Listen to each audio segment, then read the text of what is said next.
សូមគោរពជំរាបសួរសម្ដេចឯកឧត្តមលោកជំទាវអ្នកអង្គញាលោកស្រីអ្នកនាងកញ្ញានិងទស្សនិកជនទាំងអស់ដែលកំពុងទស្សនាកម្មវិធីរៀនអំពីពន្ធដារតាមអនឡាញដែលផ្សាយផ្ទាល់ពី Facebook Page ផ្លូវការរបស់អគ្គនាយកដ្ឋានពន្ធដារជាទីមេត្រី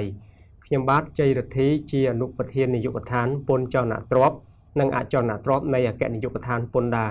ដោយមានការអនុញ្ញាតដ៏ខ្ពង់ខ្ពស់ពីឯកឧត្តមគង់វិបុលរដ្ឋមន្ត្រីប្រតិភូអមនាយករដ្ឋមន្ត្រីនិងជាប្រតិភូរាជរដ្ឋាភិបាលទទួលបន្ទុកជាអគ្គនាយកនៃអគ្គនាយកដ្ឋានពន្ធដារខ្ញុំសូមលើកយកប្រធានបទស្ដីពីពន្ធលើចំណេញមូលធនដើម្បីមកចែករំលែកជាចំណេះដឹងនាថ្ងៃនេះ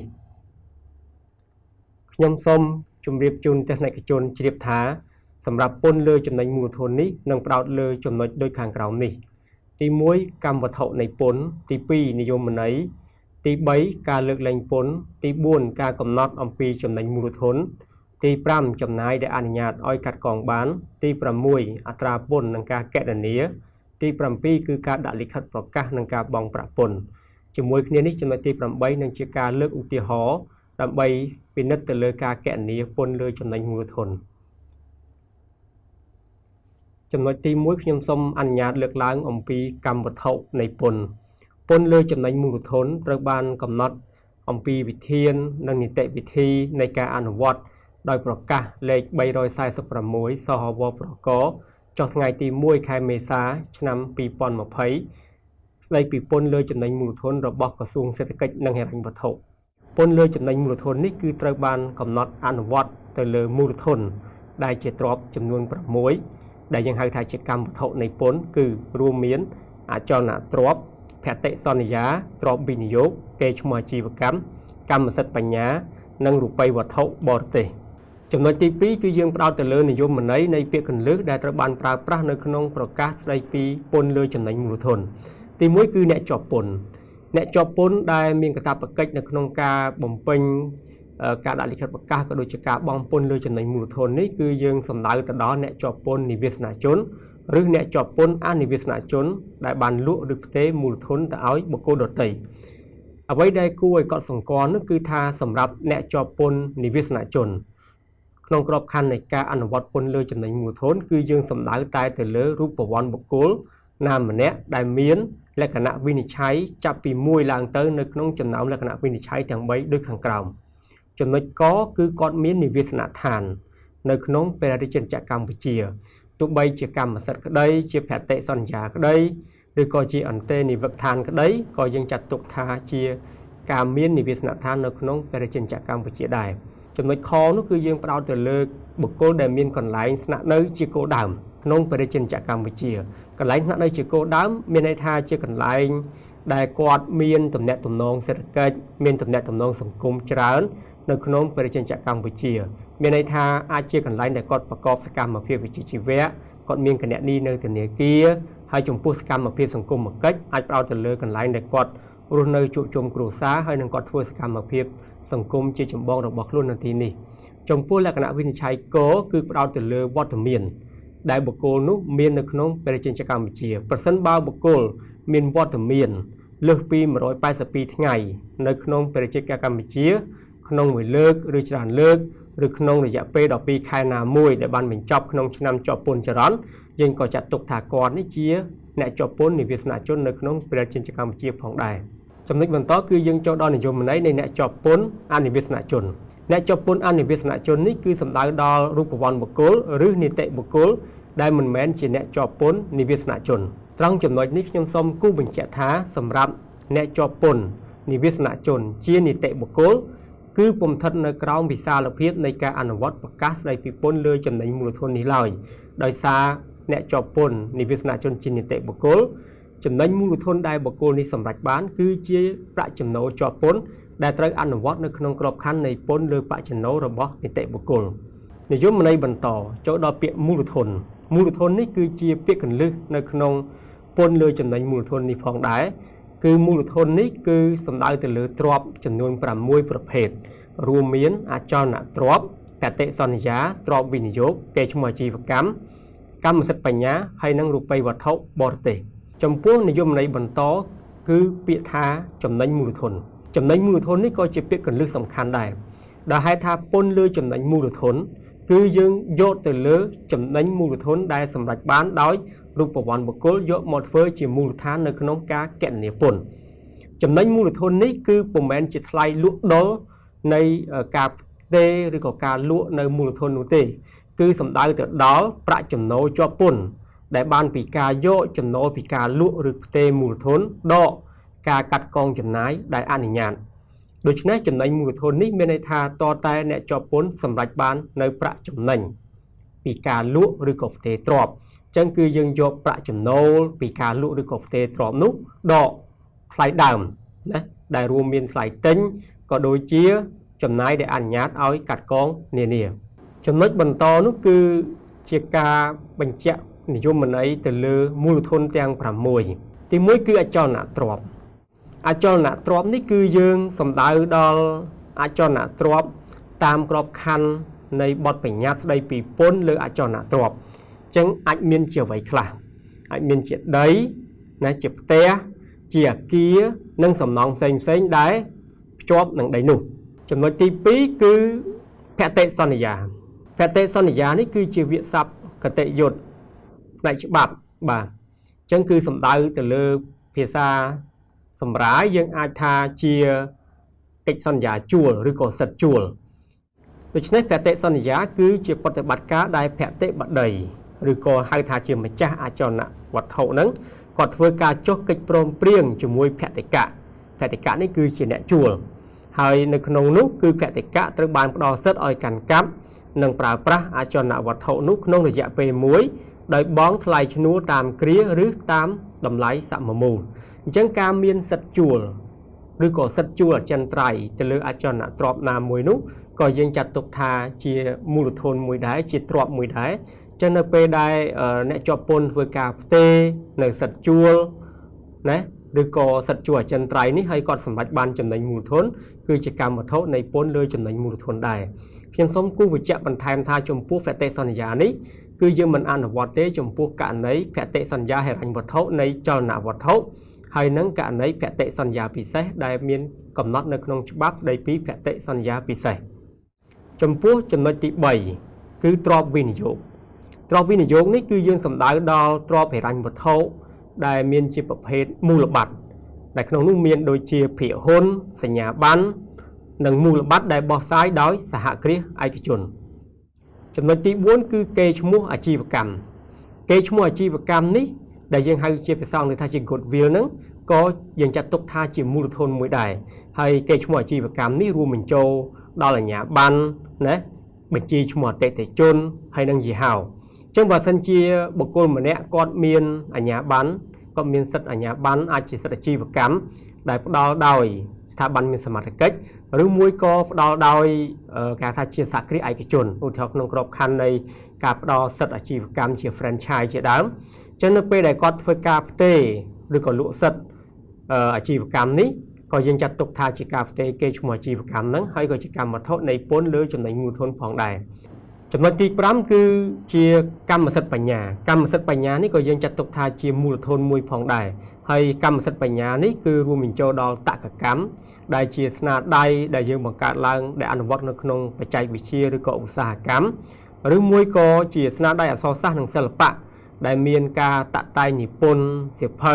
ឬក៏និពន្ធបទភ្លេងហើយក៏រួមបញ្ចូលផងដែរនៅនិមិត្តសញ្ញាអញ្ចឹងនិមិត្តសញ្ញាហ្នឹងយើងអាចហៅបានថាជាម៉ាកឧទាហរណ៍ថាម៉ាកសម្រាប់សម្គាល់ទំនិញណាភាពខុសគ្នារវាងទំនិញហៅថាជាពាណិជ្ជសញ្ញាអញ្ចឹងទៅបាទដល់ពេលម៉ាកដើម្បីសម្គាល់ភាពខុសគ្នារវាងសេវាយើងហៅថាជាសេវាសញ្ញាហើយនៅក្នុងនេះកម្មសិទ្ធិបញ្ញាក៏រួមបញ្ចូលផងដែរនៅរូបភាពនៅគំនូរដែលត្រូវបានប្រើប្រាស់នៅក្នុងគោលដៅពាណិជ្ជកម្មចំពោះទ្រព្យទី6យើងហៅថាជារូបិយវត្ថុបរទេសរូបិយវត្ថុបរទេសនេះគឺយើងសំដៅទៅដល់រូបិយប័ណ្ណក្រៅពីប្រាក់រៀលអញ្ចឹងការដែលយើងមានរូបិយវត្ថុបរទេសនៅក្នុងដៃជាទ្រព្យសម្បត្តិរបស់យើងនឹងក៏យើងចាត់ទុកថាជាមូលធនមួយដែរអញ្ចឹងពេលដែលយើងធ្វើការផ្ទេរឬក៏លក់មូលធននោះហើយយើងសម្រេចបានចំណេញមូលធនក៏យើងមានកាតព្វកិច្ចនៅក្នុងការបំពេញទៅតាមក្របខ័ណ្ឌប្រកាសលេខ346សហបប្រកនេះផងដែរចំពោះចំណុចទី3គឺសូមអនុញ្ញាតចូលដល់ការលើកលែងពន្ធ នៅក្នុងគោលដៅដើម្បីធានាបាននៅសមធម៌សង្គមក៏ដូចជាការលើកកម្ពស់ជីវភាពរបស់ប្រជាពលរដ្ឋហ្នឹងយើងឃើញថានៅក្នុងប្រកាសលេខ346ក៏បានធ្វើការកំណត់អំពីការលើកលែងពន្ធលើចំណេញមូលធនផងដែរដែលនៅក្នុងនោះពន្ធលើចំណេញមូលធនត្រូវបានលើកលែងចំពោះការលក់ឬផ្ទេរទ្រព្យជាកម្មសិទ្ធិរបស់ស្ថាប័នរដ្ឋទ្រព្យជាកម្មសិទ្ធិរបស់បេសកកម្មទូតកុងស៊ុលបរទេសអង្គការអន្តរជាតិឬទីភ្នាក់ងារសហប្រតិបត្តិការនៃរដ្ឋាភិបាលដទៃជាមួយគ្នានេះផងដែរពន្ធលើចំណេញមូលធនក៏ត្រូវបានលើកលែងចំពោះការផ្ទេរនៅអចលនទ្រព្យនៅក្នុងរង្វង់ញាតិបានន័យថាជាការផ្ទេរឧទាហរណ៍ថាក្នុងក្របខ័ណ្ឌសន្តតិកម្មពីឪពុកម្ដាយបង្កើតទៅឲ្យកូនបង្កើតឬក៏ពីសហព័ន្ធទៅឲ្យសហព័ន្ធឬថាពីប្តីទៅប្រពន្ធហ្នឹងក៏យើងចាត់ទុកថាជាករណីនៃការលើកលែងពន្ធលើចំណេញមូលធនដែរដែលឡែកពន្ធលើចំណេញមូលធននេះមិនត្រូវបានលើកលែងទេចំពោះការផ្ទេរអចលនទ្រព្យក្នុងរង្វង់ញាតិមួយចំនួនឧទាហរណ៍ថាការផ្ទេររវាងបងប្អូនបង្កើតនិងបងប្អូនបង្កើតការផ្ទេររវាងឪពុកម្ដាយក្មេកនិងកូនប្រសារជាដើមចំពោះចំណុចនៃការលើកលែងបន្តនោះគឺនៅក្នុងករណីដែលអ្នកជាប់ពន្ធធ្វើការលក់ឬផ្ទេរនិវាសនដ្ឋានជាគោលដៅដែលបានកាន់កាប់យ៉ាងតិច5ឆ្នាំនៅក្នុងក្របខ័ណ្ឌនេះប្រសិនបើអ្នកជាប់ពន្ធមានលំនៅឋានជាគោលដៅណាមួយណាដែលយើងហៅថាជានិវាសនដ្ឋានជាគោលដៅហ្នឹងហើយគាត់បានស្នាក់នៅកាន់កាប់រយៈពេល5ឆ្នាំហើយគាត់ធ្វើការលក់ឬក៏ផ្ទេរនៅលំនៅឋានឬក៏និវាសនដ្ឋានជាគោលដៅហ្នឹងគឺគាត់ទទួលបានការលើកលែងពន្ធលើចំណេញមូលធនហើយបើសិនជាគាត់ធ្វើការលក់ឬក៏ផ្ទេរលំនៅឋានជាគោលដៅនឹងរួចហើយគាត់ទៅបន្តស្នាក់នៅលំនៅឋានថ្មីហើយគាត់តាំងលំនៅឋាននោះជានិវាសនដ្ឋានជាគោលដៅរបស់ខ្លួនផងដែរហើយបើសិនជាគាត់បានស្នាក់នៅរយៈពេលចាប់ពី5ឆ្នាំឡើងទៅពេលដែលគាត់ផ្ទេរបន្តទៀតនោះក៏ទទួលបានការលើកលែងពន្ធលើចំណេញមូលធនចំពោះករណីនៃការលើកលែងបន្តនោះគឺយើងសំដៅដល់ការលក់ឬក៏ផ្ទេរទ្រព្យនៅក្នុងក្របខ័ណ្ឌនៃការបម្រើប្រយោជន៍សាធារណៈស្របតាមច្បាប់ស្តីពីអសាមិកឧទាហរណ៍នៅក្នុងតម្រូវការចាំបាច់ណាមួយដែលរដ្ឋត្រូវការធ្វើការពង្រីកផ្លូវឧទាហរណ៍ឬក៏សាងសង់ហេដ្ឋារចនាសម្ព័ន្ធរូបវន្តសាធារណៈហើយមានការប៉ះពាល់ដល់កម្មសិទ្ធិរបស់អ្នកជាប់ពន្ធហើយរដ្ឋធ្វើការទូទាត់សងសំណងទៅដល់អ្នកជាប់ពន្ធហ្នឹងនៅក្នុងករណីនេះក៏ទទួលបានការលើកលែងពន្ធលើចំណេញមូលធនផងដែរបន្ថែមលើអ្វីដែលមាននៅក្នុងប្រកាសលេខ346សហវប្រកនេះរាជរដ្ឋាភិបាលក៏បានសម្រេចក្នុងការលើកលែងផងដែរចំពោះការលក់ឬផ្ទេរដីកសិកម្មជាកម្មសិទ្ធិឬសិទ្ធិកាន់កាប់របស់ប្រជាពលរដ្ឋដែលជាកសិករកំពុងបង្កបង្កើនផលពិតប្រាកដនិងមានអាស័យដ្ឋានរស់នៅស្ថិតនៅក្នុងឃុំឬក៏សង្កាត់ដែលដីកសិកម្មនោះស្ថិតនៅនេះក៏ជាការសម្រេចបន្ថែមមួយទៀតដើម្បីផ្ដល់ការលើកលែងឬជាការសម្រាលដល់បន្ទុករបស់ប្រជាពលរដ្ឋដែលជាកសិករហើយដែលកំពុងបង្កបង្កើនផលពិតប្រាកដនេះផងដែរចំពោះចំណុចទី4គឺយើងដល់ការកំណត់អំពីចំណេញមូលធនតើនៅពេលណាដែលយើងកំណត់ថាបុគ្គលនោះសម្រេចបានចំណេញមូលធនតើព្រឹត្តិការណ៍ណាតើការបំពេញកិច្ចអ្វីខ្លះដែលយើងចាត់ទុកថាបុគ្គលដែលជាអ្នកជាប់ពន្ធនឹងអាចសម្រេចបាននៅចំណេញមូលធនអញ្ចឹងប្រាក់ចំណេញមូលធននេះសម្រេចបាននៅពេលមានការលក់ឬផ្ទេរឬបង្កើតសិទ្ធិគ្រប់គ្រងទៅលើទ្រព្យទី2គឺក្នុងករណីដែលមានការចុះបញ្ជីសម្រាប់ការផ្ទេរកម្មសិទ្ធិឬក៏សិទ្ធិកាន់កាប់ទ្រព្យនៅអាជ្ញាធរមានសមត្ថកិច្ចឧទាហរណ៍ថានៅក្នុងករណីអចលនទ្រព្យគឺយើងមានការចុះបញ្ជីសម្រាប់ការផ្ទេរកម្មសិទ្ធិឬក៏សិទ្ធិកាន់កាប់នឹងជាមួយរដ្ឋបាលសូរ្យោដីហើយបើសិនជាករណីនៃការផ្ទេរភាគហ៊ុនយើងត្រូវមានការចុះបញ្ជីទៅលើការផ្ទេរភាគហ៊ុននឹងនៅក្រសួងពាណិជ្ជកម្មបាទចំពោះចំណុចទី3នោះដែលយើងចាត់ទុកថាជាករណីដែលអ្នកជាប់ពន្ធនឹងសម្រេចបាននៅចំណេញមូលធនដែរគឺនៅមានការសម្រេចផ្ទេរកម្មសិទ្ធិឬក៏សិទ្ធិកាន់កាប់ដោយសាលក្រមឬក៏សាលដីកាស្ថាពររបស់តុលាការបាទបន្តទៀតនេះគឺយើងពិនិត្យទៅលើរូបមន្តអញ្ចឹងយើងឃើញថាដើម្បីកំណត់បានបុគ្គលនឹងគាត់សម្រេចចំណេញមូលធនឬក៏អត់ហ្នឹងនៅពេលដែលមានព្រឹត្តិការណ៍ទាំង3ខាងដើមហ្នឹងគឺ យើងត្រូវធ្វើការពិនិត្យមើលថាតើថ្លៃលក់ឬក៏ផ្ទេរនៃទ្រព្យរបស់គាត់នឹងមានបរិមាណធំជាងថ្លៃដើមនៃទ្រព្យដែរឬទេដូច្នេះដើម្បីរកចំណេញមូលធននោះគឺយើងត្រូវយកថ្លៃលក់ឬផ្ទេរនៃទ្រព្យដកថ្លៃដើមនៃទ្រព្យថ្លៃលក់ឬផ្ទេរនៃទ្រព្យគឺយើងអាចផ្អែកទៅលើតម្លៃកំណត់ក្នុងកិច្ចសន្យាឬក៏ឯកសារពាក់ព័ន្ធហើយសម្រាប់ថ្លៃដើមនៃទ្រព្យវិញគឺយើងផ្អែកទៅលើថ្លៃដើមពេលទិញទ្រព្យហើយក៏បូករួមជាមួយនឹងចំណាយដែលអនុញ្ញាតឲ្យកាត់កងផងដែរដូច្នេះមានន័យថានៅពេលដែលយើងធ្វើការកំណត់ថាតើបុគ្គល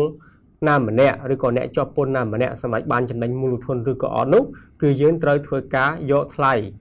លក់ឬផ្ទេរនៃទ្រព្យនេះដកជាមួយថ្លៃដើមហើយការដកថ្លៃដើមនេះមិនមែនដកត្រឹមតែថ្លៃដើមពេលទិញទ្រព្យទេសូម្បីតែចំណាយអនុញ្ញាត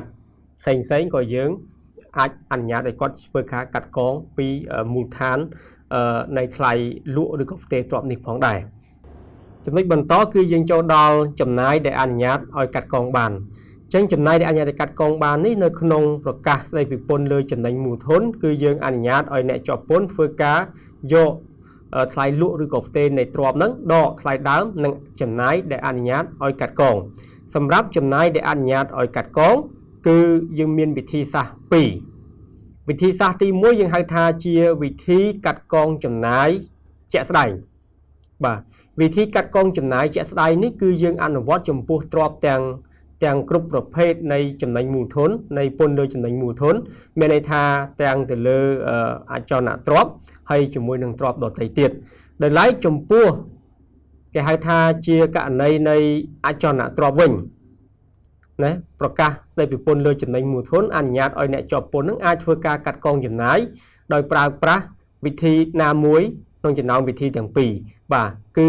បន្ថែមទៅលើវិធីកាត់កងចំណាយជាក់ស្ដែងអ្នកជាប់ពន្ធអាចជ្រើសរើសយកវិធីកាត់កងចំណាយតាមការកំណត់វិធីកាត់កងចំណាយតាមការកំណត់នេះគឺយើងកំណត់ថាវាស្មើនឹង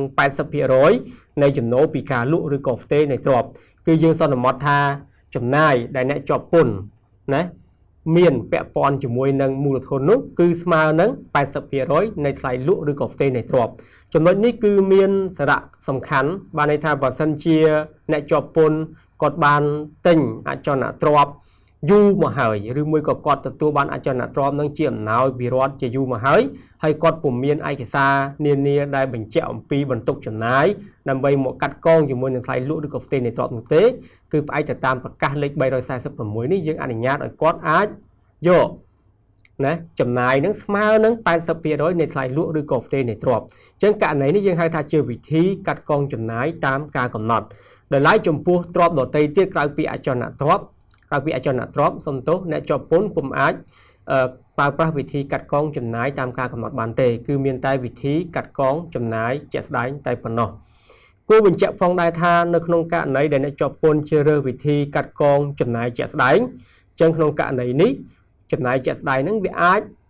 មានការតិចឬមួយក៏លើសពីថ្លៃលក់ឬក៏ផ្ទេរនៃទ្រព្យនាពេលបច្ចុប្បន្នអញ្ចឹងនៅក្នុងករណីនេះយើងហៅថាជាករណីខាតមូលធនអញ្ចឹងបើសិនជាអ្នកជាប់ពន្ធគាត់ខាតគាត់ពុំមានកាតព្វកិច្ចនៅក្នុងការបង់ពន្ធលើចំណេញមូលធននោះទេក៏ប៉ុន្តែអ្នកជាប់ពន្ធក៏ពុំអាចយកការខាតនេះទៅយោងដើម្បីកាត់កងជាមួយនឹងចំណេញមូលធនពីទ្រព្យដទៃទៀតបាននោះទេឬមួយក៏សុំបំពើសងនោះឡើយបាទសម្រាប់ចំណាយតាមជាក់ស្ដែងដើម្បីអនុញ្ញាតឲ្យមានការទទួលស្គាល់វិធីកាត់កងតាមចំណាយជាក់ស្ដែងនឹងបានតតែចំណាយនោះបំពេញនៅលក្ខខណ្ឌ3ហើយលក្ខខណ្ឌ3នេះគឺមានលំនាំទៅតាមពន្ធលើបច្ចណូលផងដែរមានន័យថាទី1ត្រូវមានហេតុការណ៍ដែលបញ្ជាក់អំពីការកើតឡើងនៅបន្ទុកចំណាយណាដែលអាចមានផុសតាងត្រួតពិនិត្យបានហើយទី2នោះគឺត្រូវមានលទ្ធផលនៃសកម្មភាពសេដ្ឋកិច្ចដែលជាប់ទាក់ទិននឹងចំណាយហើយទី3នោះគឺមានវិក័យប័ត្រឬក៏ឯកសារផុសតាងបញ្ជាក់អំពីចំនួនទឹកប្រាក់ដែលបានចំណាយចឹងខ្ញុំសូមគូបញ្ជាក់ផងដែរថាឧទាហរណ៍ថាអ្នកជាប់ពន្ធគាត់បានលើកសំអាងអំពីចំណាយពាក់ព័ន្ធនឹងការវិតម្លៃអចលនទ្រព្យចឹងពេលដែលគាត់ទទួលនៅសេវាកម្មវិតម្លៃអចលនទ្រព្យក៏មានការបង់ចំណាយលើថ្លៃសេវានោះចឹងគាត់ត្រូវមានជាផុសតាងបញ្ជាក់អំពីចំណាយហ្នឹងឧទាហរណ៍ថាត្រូវមានជាកិច្ចសន្យាត្រូវមានជាវិក័យប័ត្រហើយបន្ថែមលើនេះគឺគាត់ត្រូវបង្ហាញជាលទ្ធផល ในสกรรมของเพียบเศรษฐกิจได้จบแต่ตันนังจำนายไม่ในท่าประสันเจียกอดอ่านทายเพื่อเจียจำนายแปะปอนหนึ่งการตัวการกดกงเสวาก็เธอบังหันทาเสวานุตบันกดกงจังประสันเจียกอดอ่านทากอดตัวบ้านในเสวาวิลำไหลอาจารย์ตรอบจังเตรียมเชียระบายกาในการวิลำไหลอาจารย์ตรอบได้เจนดาวกรมพ้นได้ปลอดเสวากรรมวิลำไหลอาจารย์ตรอบทำไมเป็นเจ้าองปีแก่ทาเชียและตะเพาะในสกรรมของเพียบเศรษฐกิจได้การองปีจำนายนุ่งจำนวนบรรทอทิศยมสมเลือกลายองปีบัญชีในจำนายได้อ่านยาได้กัดกองนั้นได้มีเรียในขนมประกาศในปีปนเลยจำนายมูลทนปีพุทธาจะตู้เต๋อในจอปนตายแต่เจ้าสุธาตาจำนายเอาไว้คลาได้อ่านยาอ้อยกอดอัดกัดกองบานองปีไทยลุหรือกอบเตในกรอบนุในขนมการในการอ่านวอดวิเทียนกัดกองจำนายจะได้นี่จังในขนมนี้ไอตามประกาศในปีปนเลยจำนายมูลทนจำนายได้อนุญาตไอกัดกองนุ่มเมียนใครดามเปเต้นหรือก็ตัวตรอบบานใครเต็งตรอบนั้นบานที่ปีคือมีจำนายได้อนุญาตไอกัดกองเสียงเตียดได้เมียนโดยเชี่ยจำนายกำไรเชียงสาบานแต่เลแหนกุเจนะเมียนจำนายแต่เลสิฟ้าปิกรูจบอลจำนายเลกาวีดำไลตรอบประปุ่นปัทตราได้บานบ้องเปเต้นหรือก็ตัวตรอบจำนายเลือสิวารถบาลเลือกากใช้ประดำใบเต็งหรือก็ตัวตรอบประปนอาจารย์ตรอบหรือปนเลือได้คลีเหมือนบานปลาประได้บานบ้องให้นั่งจำนายกาประได้บานบ้องขนมลงเป้กันกัดตรอบเป็นผู้จำนายกาประนี่ก็แต่งแต่เมียนกาสะซัวจะยักย่อยได้ในขนมลงเป้ได้แก่อยู่กับทานปนดาทวกาซอบไซเชสิคาสลาจุนดอนในจอบปนหนึ่งจังในขนมกะไหนเด่นในจอบปนกอดบาน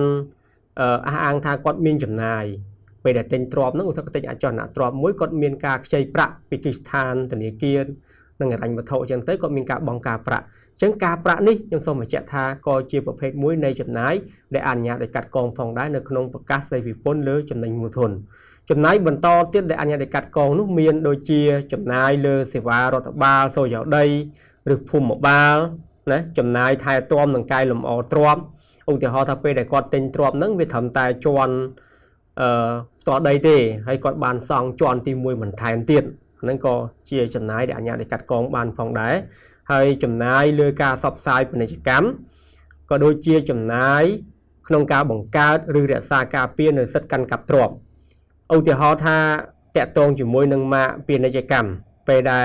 ในจอปนกอดบ่งกามาเป็นในกิจกรรมนามวยก็อันมินจำนายเอาที่เขาท่าจำนายแต่เลือกาบ่งกานั้นคือกอดเถอเมียน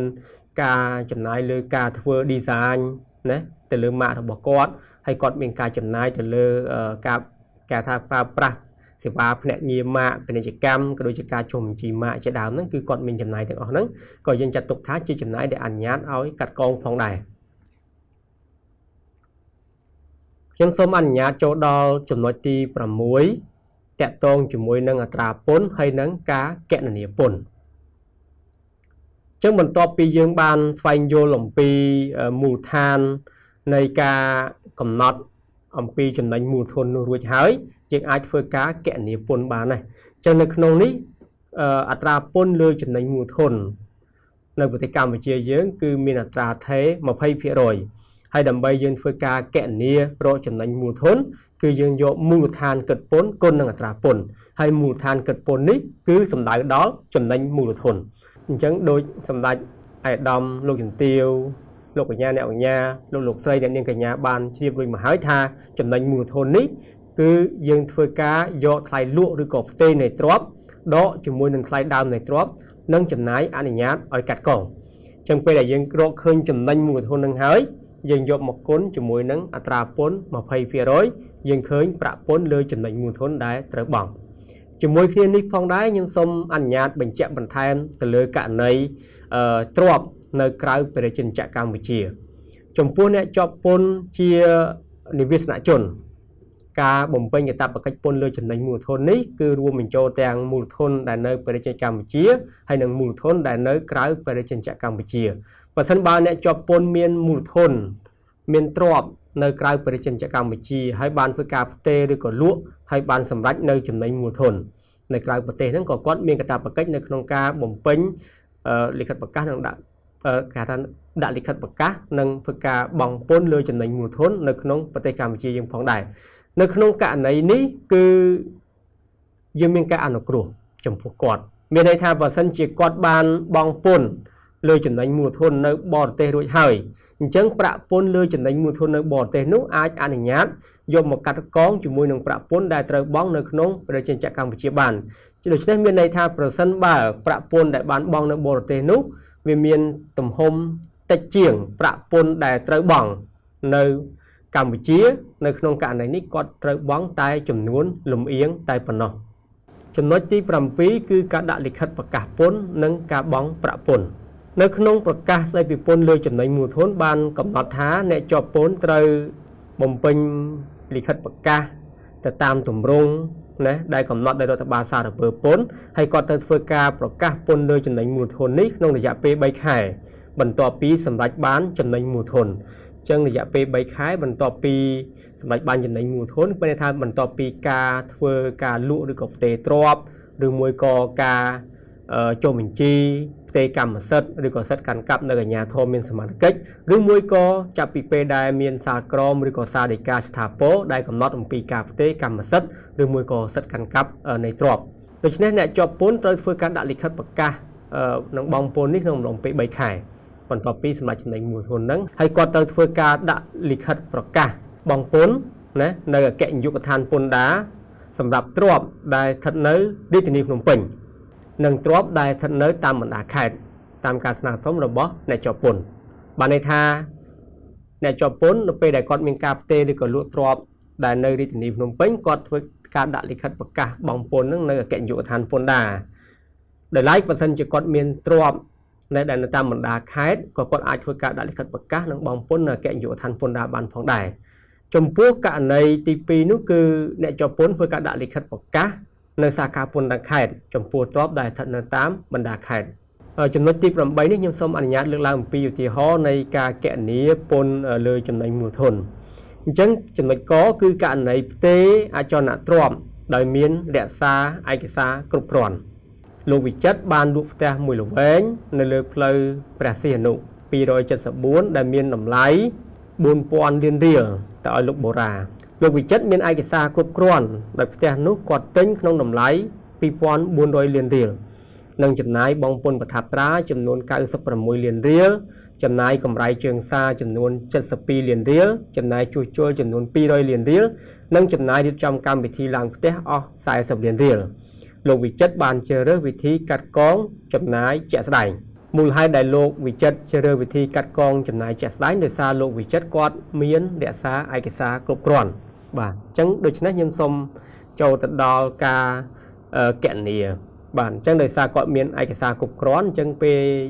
ដើម្បីយើងធ្វើការកំណត់អំពីពន្ធលើចំណេញមូលធនដែលគាត់ត្រូវបង់នោះគឺយើងត្រូវរកឲ្យឃើញមូលដ្ឋានគិតពន្ធសិនគឺយើងត្រូវរកឲ្យឃើញនៅចំណេញមូលធនដែលគាត់សម្រេចបានពីការលក់ឬក៏ផ្ទេរនៅអចលនទ្រព្យមួយនេះអញ្ចឹងចំណេញមូលធនស្មើនឹងថ្លៃលក់ឬផ្ទេរទ្រព្យដកថ្លៃដើមនិងចំណាយអនុញ្ញាតឲ្យកាត់កងដូច្នេះគឺយើងស្មើនឹង 4000 លានរៀលដក 2400 លាន 96 លាន 72 លាននិង200លានដូច្នេះចំណេញមូលធនដែលគាត់សម្រេចបាននោះគឺ 1232 លានរៀលហេតុនេះយើងអាចគណនាពន្ធលើចំណេញមូលធនដោយយកចំណេញមូលធនគុណនឹងអត្រាពន្ធ 20% គឺ 1232 លានរៀលគុណនឹង 20% ស្មើនឹង 246.4 លានរៀលសម្គាល់សម្រាប់ចំណាយការរៀបចំកម្មវិធីឡើងផ្ទះអ40លានរៀលនោះគឺជាចំណាយមិនអនុញ្ញាតឲ្យកាត់កងទេ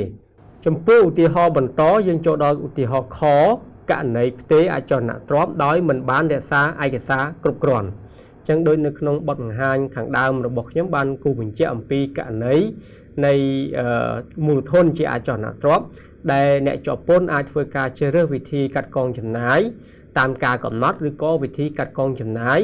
តាមជាក់ស្ដែងបាទអញ្ចឹងបើសិនជាក្នុងករណីដែលគាត់មិនបានរក្សាឯកសារគ្រប់គ្រាន់ពាក់ព័ន្ធនឹងចំណាយរបស់គាត់ទេ